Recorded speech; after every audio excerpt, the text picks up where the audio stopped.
अऊज़ु बिल्लाहि मिनश्शैतानिर्रजीम बिस्मिल्लाहिर्रहमानिर्रहीम अल्लाहुम्मा सल्लि व सल्लिम अला नबीना मोहम्मद।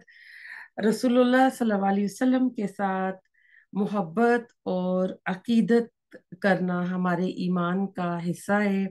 आप सल्लल्लाहु अलैहि वसल्लम की पैदाइश से वफात तक हयात तैयबा का जो हर पहलू है उसका जिक्र करना अल्लाह ताला की रहमत का बायस है।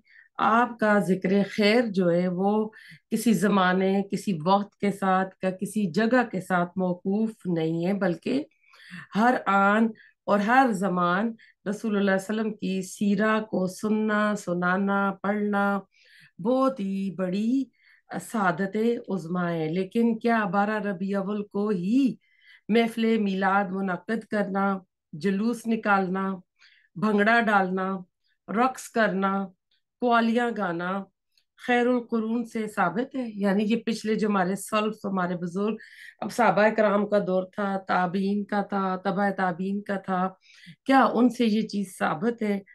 तो अगर नहीं है, और हकीकत यही है कि 23 साला जो नबूवत का दौर था, और फिर 30 साल खिलाफत राशिदा का दौर था, फिर 110 साल सहाबा इकराम का दौर था, 220 साल जो था वो दौर दौर ताबईन का था। तो हमें इस पूरे जमाने में कहीं भी महफिल मिलाद का वजूद तक नहीं मिलता। रसूलुल्लाह सल्लम के साथ जो इश्क मोहब्बत सहाबा कराम को थी, ताबईन को जो नसीब हुई, सारी दुनिया उसकी मिसाल पेश करने से कासिर है। इस बेपनाह अकीदत और एहतराम के बावजूद किसी को ना ये महफिल मिलाद सूझी, ना किसी ने इसको स्वाब का बहुत बड़ा काम समझा। जो काम उस वक्त दीन ना था, आज कैसे वो दीन बन गया है। हाँ, हमने तो ये देखना चाहिए ना कि जो काम उन्होंने नहीं किया, हमारी दीन की ओरिजिन वहां से आई है। जब उन्होंने नहीं किया तो आज ये खराफात कहाँ से आ गई हैं? रसूलुल्लाह सल्लम का इरशाद है, तुम पर लाजिम है कि मेरी सुन्नत और मेरे खुलफा की सुन्नत की पाबंदी करो। हम देखते हैं कि हजतुल विदा के मौका पर आपने खुतबा दिया, पूछा हल बलग, तो क्या मैंने अल्लाह का पैगाम पहुंचा दिया? 1400 साहबा इकराम, तकरीबन 1400 नहीं थे, तकरीबन 1,40,000 साहबा इकराम मौजूद थे, इतना बड़ा मजमा था।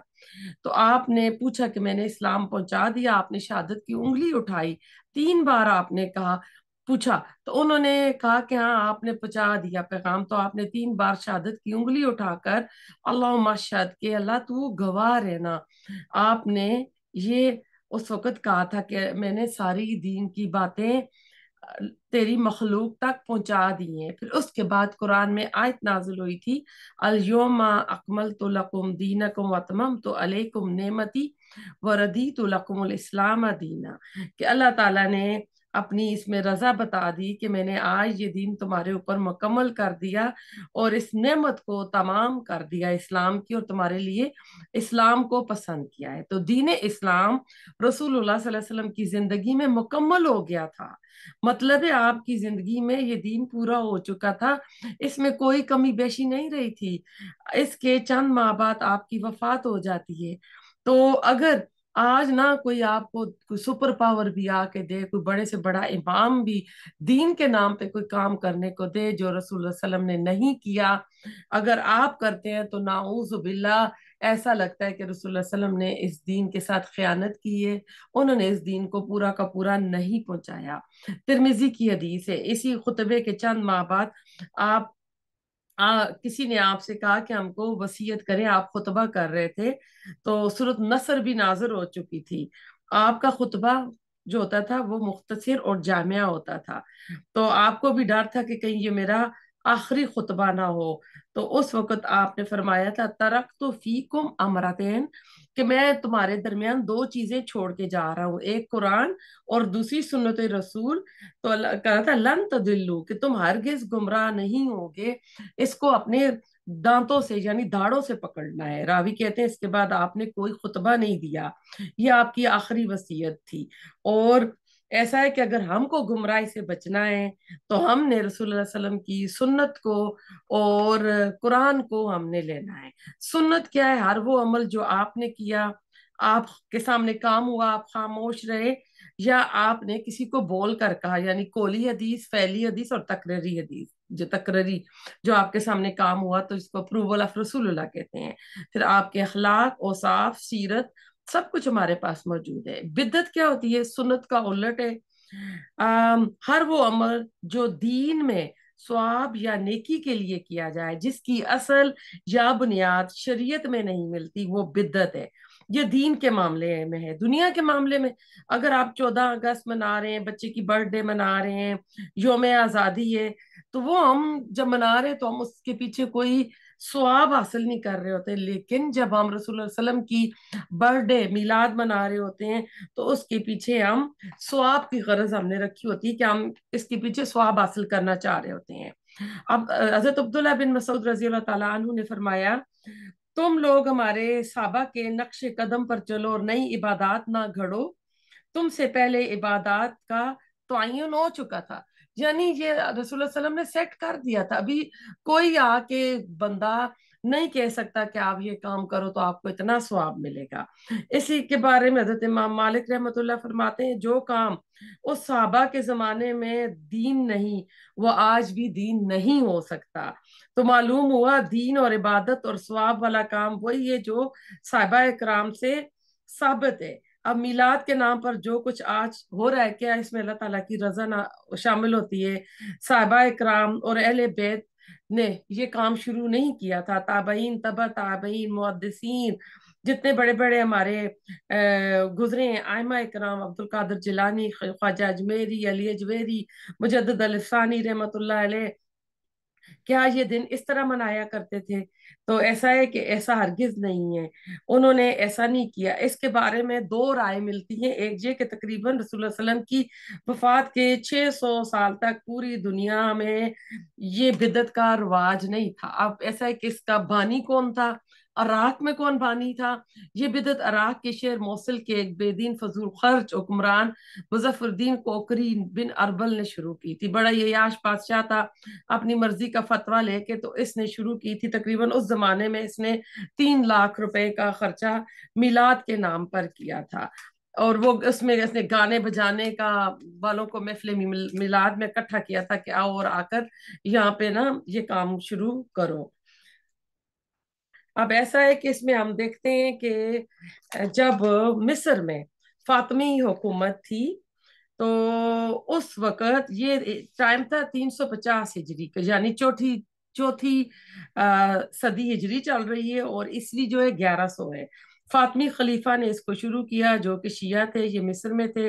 چھٹی کا دن کا اعلان کیا۔ کچھ نے کہا کہ یورپ کی انہوں نے کاپی کی کہ وہ کرسمس مناتے تھے، عیسیٰ علیہ السلام کی برتھ ڈے، تو انہوں نے سوچا کہ کیوں نہ ہم بھی نا رسول اللہ علیہ وسلم کی برتھ ڈے منائیں، اور ہم بھی جو میلاد کے جلوس ہیں ہم بھی نکالیں۔ تو اصل جو رسول اللہ علیہ وسلم کا پیغام اصل تھا، افضل تھا، اہم تھا، اور اصل جو آپ محمد بن عبداللہ تھے، آپ اس وقت انسان تھے، اللہ کے بندے تھے۔ جب آپ نبی بنے تو اس وقت آپ کا یہ پیغام جو ہے اہم ہوا اور افضل ہوا۔ ابن مسعود مسجد میں آ رہے تھے رضی اللہ تعالیٰ عنہ، آپ کی آواز کان میں پڑی کہ بیٹھ جاؤ۔ یہ چوکٹ پر تھے، آواز سنی، ایک پاؤں اندر تھا، ایک پاؤں باہر تھا، تو وہیں پر بیٹھ رہے۔ تو ہونا کیا چاہیے، یعنی ہمیں کسی سے اگر محبت ہے، عقیدت ہے نا، تو اس کا اظہار یہ کرنا ہے کہ اس کی بات کو ماننا ہے، اس کی اطاعت کرنی ہے، رسول اللہ علیہ وسلم کی سنتوں پہ عمل کرنا ہے۔ یہ چراغاں، لائٹس لگانا، اتنا پیسہ خرچہ کرنا، حالانکہ آپ دیکھیں کہ ملک کے حالات کیسے ہوتے ہیں، اور اس وقت ایک رات میں کتنی فضول خرچی کی جاتی ہے۔ تو اس میں بہت ہی رکھنا چاہیے کہ اسلام نے ہم کو 2 ہی عیدیں دی ہیں، تیسری عید قیامت تک نہیں ہوگی، یہ رسول اللہ علیہ وسلم کی محبت کی علامت نہیں ہے، اور اپنی نسلوں کو بھی اس کام کو کرنے سے روکیں، یہ دین کا حصہ نہیں ہے، یہ بدعت ہے۔ پہلے یہ 12 وفات ہوتی تھی، پھر یہ میلاد بنی، اور آج یہ عید میلاد نبی بن گئی ہے۔ اب نبی صلی اللہ علیہ وسلم کی جو پیدائش ہے وہ तो रबी अव्वल के महीने में हुई है। आप हर मंडे को रोजा रखते थे, आप फरमाया करते थे कि मैं सोमवार के दिन पैदा हुआ और सोमवार के दिन पहली वही भी मेरे ऊपर नाजिल हुई थी। तो आप तो वीकली बर्थडे मनाया करते थे, तो आप तो सालाना नहीं मनाते थे। और इसके बारे में अगर आप सीरा पढ़े तो सीरा में रसूलुल्लाह सल्लल्लाहु अलैहि वसल्लम की पैदाश के बारे में चार मुख्तलिफ अकवाल मिलते हैं। ज्यादा अथेंटिक जिस पे ज्यादा जोर है वो 9 रबी अव्वल का है, 12 रबी अव्वल का कहीं नहीं। आपकी वफात 12 रबी अव्वल को कंफर्म है, पक्की है कि आप फोत हुए हैं। 9, 10, 12 और 13 रबी अव्वल आती है, लेकिन ज्यादा तारीखों के हवाले जो आते हैं वो 9 के आती हैं। सफीउर रहमान मुबारकपुरी रहीकुल मखतूम, जिसको अवार्ड मिला है जिस बुक को सऊदीया में, उन्होंने भी 9 9 लिखी। और भी बहुत से कोटिंग है जिन्होंने 9 तारीख की रसूल वसल्लम की वफात लिखी है। लेकिन एक बात इसमें गौर तलब है कि अगर किसी घर में एक बच्चा अम, पैदा होता है, जैसे मैं आपको बता कोई ऐसे नाम लेती हूँ, अशूरा का दिन कह देती हूँ चले, या ईद का दिन, कोई बच्चा ईद के दिन पैदा होता है, या मैं आपको तारीख ही बता देती हूँ कि चले कोई 10 जनवरी को पैदा होता है और 10 जनवरी ही को वो बच्चा फोत हो जाता है। तो अब हर साल जब 10 जनवरी आएगी तो क्या वो अपने घर को लाइट्स लगाएंगे, बर्थडे के केक्स लगाएंगे, खुशियां मनाएंगे उस बच्चे की, या वो उनके लिए दिन गम का, सोग का होगा कि हमारा बच्चा इस दुनिया से रुखसत हो गया था। आप याद रखिए, हमेशा गम जो होते हैं ना वो खुशियों पर हावी हो जाते हैं। जिस घर में बेटे की शादी हो रही हो, उसका बाप फोत हो जाए, उसको जब पहनाए जाते हैं हार, दूल्हा बनाया जाता है, तो आपको पता है उस वक्त माँ भी रो रही होती है, बेटा भी रो रहा होता है बाप के लिए कि वो खुशी जो होती है ना, वो गम जो होता है खुशी के ऊपर गालिब आ जाता है।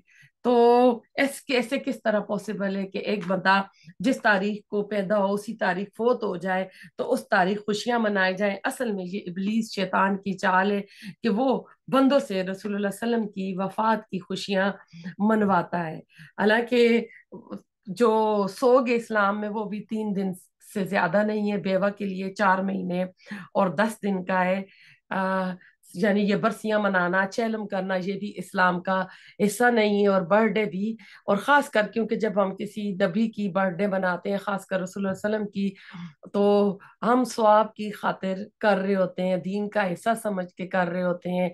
तो ये ना तो रसूलुल्लाह सल्लम ने खुद मनाई, ना आपने अपने नवासों की कभी बर्थडे मनाई, ना खुलफाए राशिदीन ने मनाई, ना साहबा इकराम ने ये यानी ये काम किया। ये बहुत बात का जो काम है हमारे दीन में आके शामिल हुआ है। अल्लाह ताला हमें अमल की तौफीक अता फरमाए। रब्बना तकब्बल मिन्ना इन्नका अंतस समीउल अलीम व तुब अलैना इन्नका अंतत तव्वाबुर रहीम।